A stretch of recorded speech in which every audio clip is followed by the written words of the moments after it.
नमस्कार दोस्तों, story by Swati में आप सभी का स्वागत है। मेरे चैनल पे रोज-रोज इसी तरह नई कहानियाँ सुनने के लिए मेरे चैनल को सब्सक्राइब करना ना भूलें। तो चलिए शुरू करते हैं आज की कहानी। उमा, मिठाइयाँ और केक आ गए या नहीं? मेहमान आने में सिर्फ 4 घंटे बचे हैं। मेहमानों को किसी भी चीज की कमी नहीं रहनी चाहिए।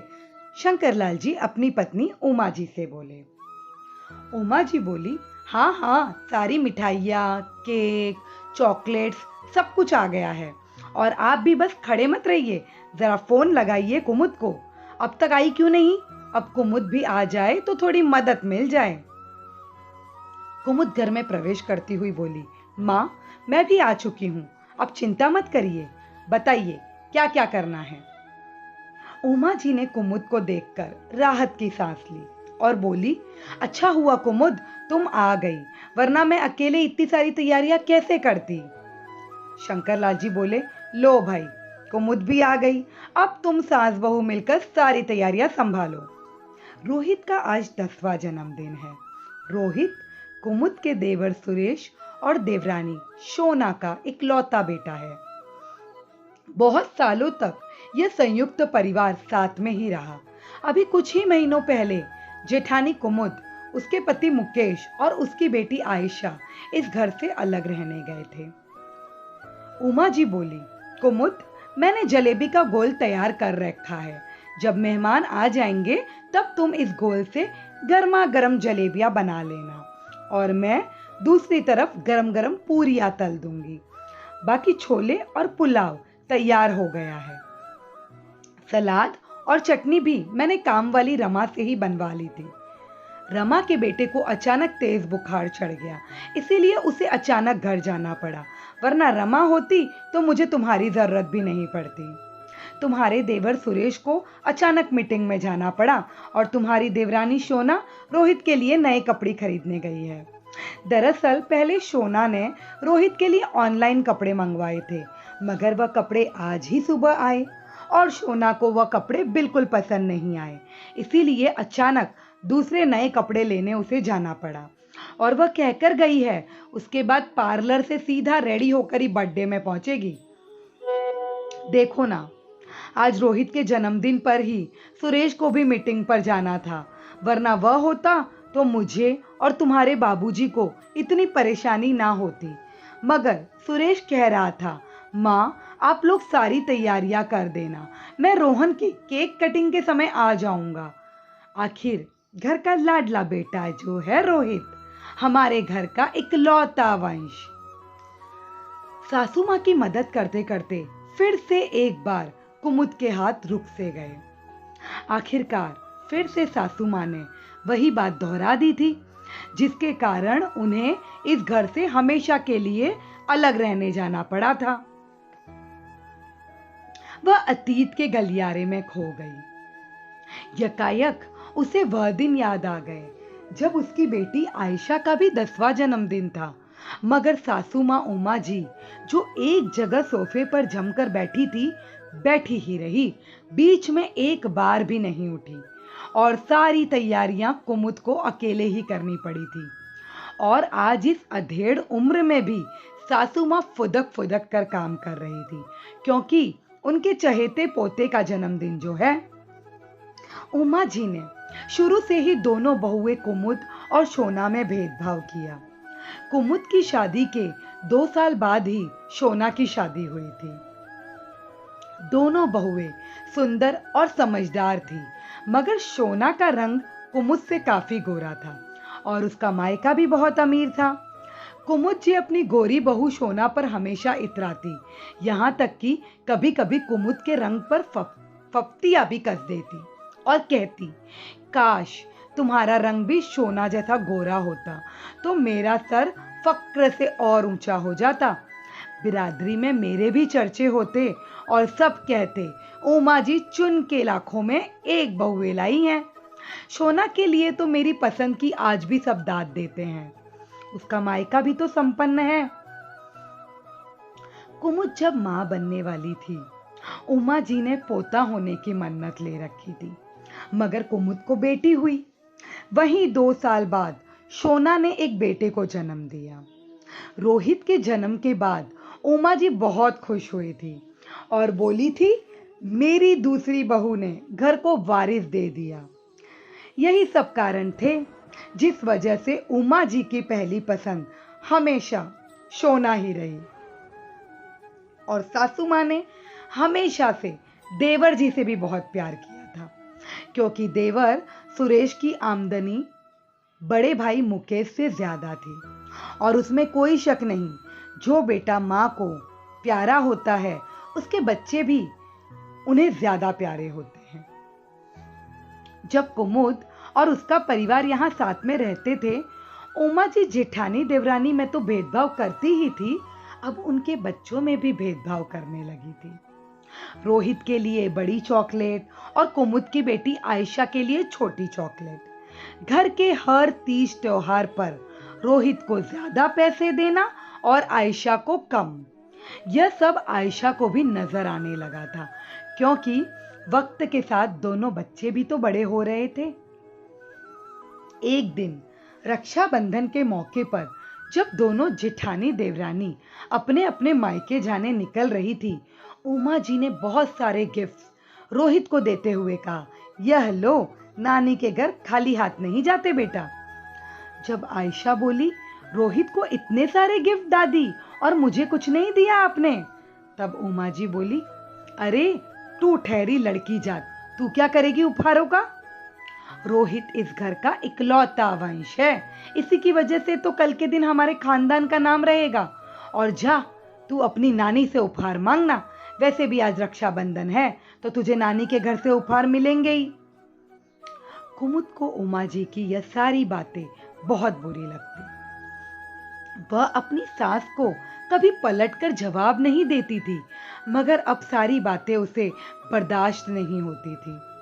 अपने और शोना में किए गए भेदभाव को तो कुमुद ने बर्दाश्त कर लिया था, मगर आयशा और रोहित में भेदभाव उसे बर्दाश्त ना हो पाता था। रोहित ने तुरंत इतने सारे उपहारों में से एक उपहार निकाला और आयशा को देते हुए बोला, दीदी यह लो, मेरी तरफ से आपको यह गिफ्ट, आपने मुझे आज राखी बांधी थी ना। रोहित आयशा से 2 साल छोटा था, मगर फिर भी उमा जी से ज्यादा समझदार था। आयशा उस एक उपहार से खुश तो हो गई थी, मगर दादी के लिए उसके दिल में नफरत बढ़ने लगी थी, क्योंकि आयशा ने अपनी दादी को रोहित को छुपके से उपहार देते हुए भी देखा था और कहते हुए भी सुना था कि आयशा को मत दिखाना, वरना उसे भी कुछ देना पड़ेगा। मगर हर बार की तरह रोहित अपनी सारी चीजें आयशा को बराबर बांटता, क्योंकि वह अपनी बहन से बहुत प्यार करता था। अब घर में यह नाटक हर तीज त्योहार पर होने लगा था। जन्माष्टमी के दिन जब रोहित ने उमा जी के पांव छुए, तो उमा जी ने तुरंत 2000 का नोट रोहित को पकड़ा दिया था और कहने लगी, बेटा तू ना होता तो यह जन्माष्टमी का त्योहार तेरे बिना अधूरा रह जाता। उतने में पीछे से आयशा आई, उसने भी उमा जी के पांव छुए, तो उमा जी बोली, अरे लड़कियां पांव नहीं छूती कभी। आयशा बोली, रोहित ने आपके पांव छुए दादी, तो आपने उसे 2000 का नोट दिया ना, और मुझे आपके पांव भी नहीं छूने दे रही हो।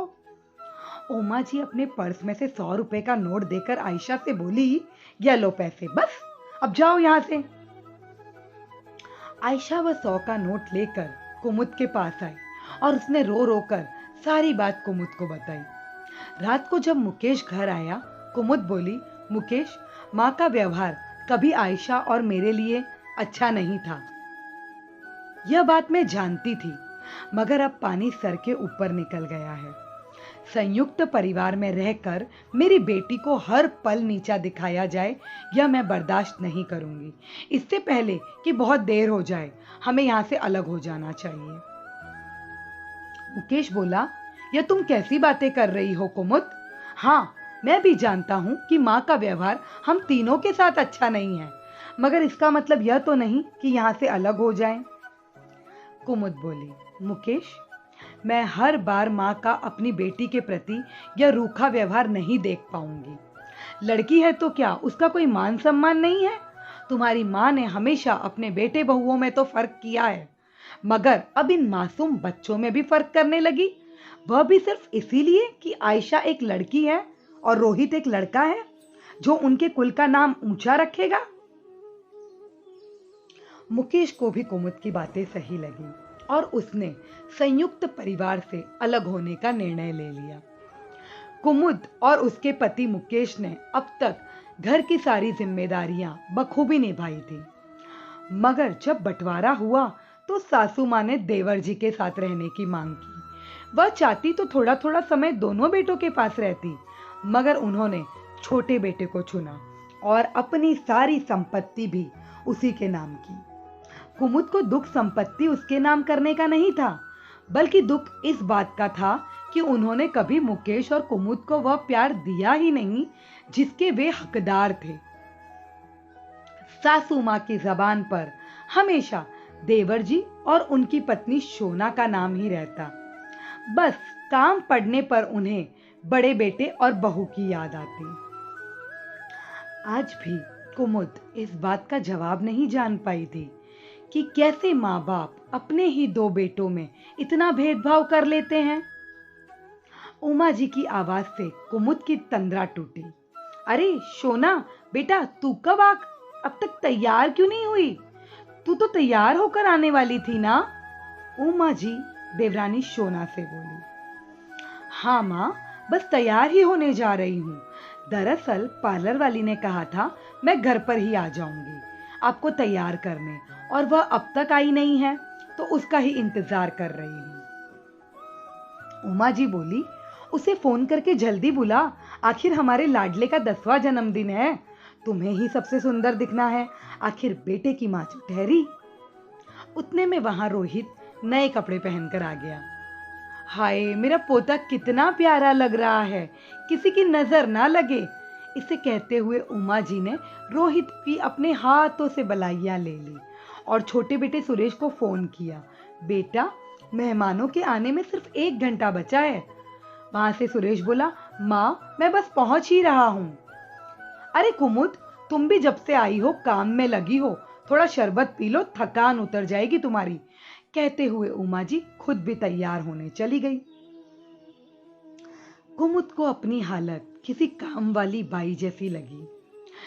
मुकेश ने तो मना भी किया था कि क्या जरूरत है जल्दी जाकर काम करने की, मगर सासू माँ के आग्रह को कुमुद मना नहीं कर पाई थी और फिर एक बार आज अपने आप को अपमानित महसूस कर रही थी। रोहित आज के दिन भी बहुत गुमसुम दिखाई दे रहा था। वह बोला, ताई जी, आयशा दीदी क्यों नहीं आई आपके साथ? कुमुद बहाना बनाते हुए बोली, बेटा, आयशा की कल परीक्षा है, इसीलिए वह आज नहीं आ पाई। उसने तुम्हारे लिए तुम्हारी पसंद का बर्थडे गिफ्ट भेजा है। थोड़ी देर बाद सभी लोग तैयार होकर आ गए। सारे मेहमान भी आ चुके थे और सुरेश भी आ चुका था। सुरेश आते ही रोहित को ढूंढने लगा, मगर रोहित कहीं नजर नहीं आया। धीरे धीरे सभी मिलकर रोहित को ढूंढने लगे, मगर रोहित कहीं दिखाई नहीं दे रहा था। कुमुद बोली, अभी थोड़ी देर पहले तो यहां मुझसे बात कर रहा था रोहित, पता नहीं कहां चला गया। उमा जी, शोना और कुमुद सभी चिंतित हो उठे कि रोहित कहां चला गया। थोड़ी देर में सबने देखा कि रोहित आयशा का हाथ पकड़कर चला आ रहा है। उमा जी बोली, रोहित, तुम पागल हो गए हो क्या? ऐसे बिना बताए कोई घर से जाता है क्या? यहाँ सब कितने चिंतित हो गए थे। शोना बोली, माँ प्लीज मत डांटिए रोहित को, वह उसे लेने गया था जिसके बिना यह बर्थडे अधूरा है। शायद आपने तो कभी महसूस ही नहीं किया, जब से आयशा इस घर से गई है रोहित कितना बुझा बुझा रहने लगा है। रोहित धीरे से बोला, अगर दादी ने आयशा दीदी के साथ बुरा व्यवहार नहीं किया होता तो आयशा दीदी और मैं हमेशा साथ रहते, मगर दादी ने इनको कभी प्यार और सम्मान नहीं दिया, इसीलिए मेरी दीदी मुझे हमेशा के लिए छोड़कर चली गई। कुमुद भी बच्चे की मनोदशा देखकर विचलित हो गई। शोना आयशा को गले लगाते हुए बोली, माँ, बेटियां तो घर की लक्ष्मी होती हैं और आपने हमेशा घर की लक्ष्मी के साथ बुरा व्यवहार किया। उमा जी, जिन्होंने आज तक दोनों बेटे, दोनों बहुएं और यहाँ तक कि दोनों पोते पोतियों में भी फर्क किया था। आज उन्हें अपनी गलतियां साफ साफ नजर आ रही थी। उमा जी के पति बोले, उमा, तुमने तो बच्चों के मानस पटल पर अपनी छवि ही खराब कर दी। दोनों भाई बहनों के मन में तुमने एक दूसरे के खिलाफ दूरियां ला दी। मगर इन दोनों के प्यार ने यह साबित कर दिया कि जो भेदभाव करता है वह इंसान गलत है। सभी की बातें सुनकर उमा जी शर्म के कारण सिर भी नहीं उठा पा रही थी। उमा जी ने अपनी पोती आयशा को गले से लगा दिया और कुमुद और आयशा दोनों से माफी मांगी। अपने बेटे मुकेश को उन्होंने तुरंत फोन लगाया और बोली, मुकेश, तू घर का बड़ा बेटा है और तेरे बिना रोहित का बर्थडे अधूरा है। आज पहली बार उमा जी के मुंह से मीठे शब्द सुनकर मुकेश भी तुरंत दौड़ा चला आया। मुकेश और सुरेश दोनों भाई गले लग गए। रोहित ने केक काटा और सबसे पहले आयशा को खिलाया।